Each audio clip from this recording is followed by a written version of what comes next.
নির্বাচিত হলে community centre প্রতিষ্ঠার প্রতিশ্রুতি দিলেন বাংলাদেশ সোসাইটির আসনের নির্বাচনের প্রতিদ্বন্দ্বিতাকারী রুহুল জাহিদ প্যানেল।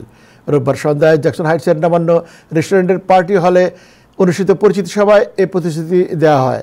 সোসাইটির সাবেক সভাপতি মরহুম কামাল আহমেদের স্ত্রী আফসারি আহমেদের সভাপতিত্বে অনুষ্ঠিত সভামঞ্চে ছিলেন সোসাইটির সভাপতি মোহাম্মদ রব মিয়া, বীর মুক্তিযোদ্ধা মশিউর রহমান, নাসির আলী খান পল, নজির আহমেদ ভান্ডারী, জামান তপন, নাজমুল হাসান মানিক, এম এ বাসেদ, আনোয়ারুল ইসলাম, মনিরুজ্জামান চৌধুরী, গৌস উদ্দিন খান, আবুল খায়ের, জসিমউদ্দিন ভুইয়া, শাহ আলম, বজলুল হক আজাদ, মনির হোসেন, মৌলানা জাকেরিয়া মাসুদ সহ আরও অনেকে।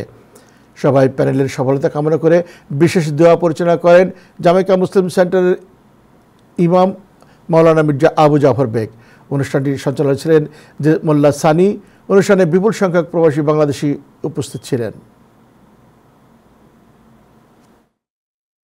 আপনারা জানেন বাংলাদেশ সোসাইটিতে এখানে যারাই আসে নিজের পয়সা খরচ করে, নিজের সময় দিয়ে, মেধা দিয়ে, জ্ঞান দিয়ে কাজ করার জন্য আমরা এখানে আসি সব সময়।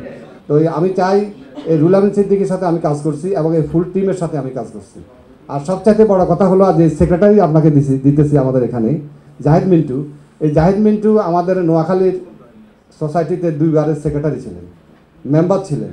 তার সম্বন্ধে আর সব কিছু নাই বললাম, সে রিয়েলেটর, সব কিছু, ইনভেস্টর, তার ব্যবসা সব কিছু ইনশাল্লাহ সে একাই সামলাতে পারতেছে ইনশাল্লাহ। তো আশা করি সে যদি প্রমিস করে যে একটা কমিউনিটি সেন্টার সে করবে, আমি আশা করি আপনারা তার উপর বিশ্বাস করতে পারেন। আমি বিশ্বাস করি, আপনারাও বিশ্বাস করেন, এটা আমি চাই। আমার নাম জাহিদ মিন্টু, আমি রুহুল জাহিদ পরিষদ থেকে সাধারণ সম্পাদক পদপ্রার্থী। আমরা আশা করি রুহুল আমিন সিদ্দিকীর নেতৃত্বে আমাদের যে প্যানেল গঠন হয়েছে আপনারা ইতিমধ্যে দেখেছেন।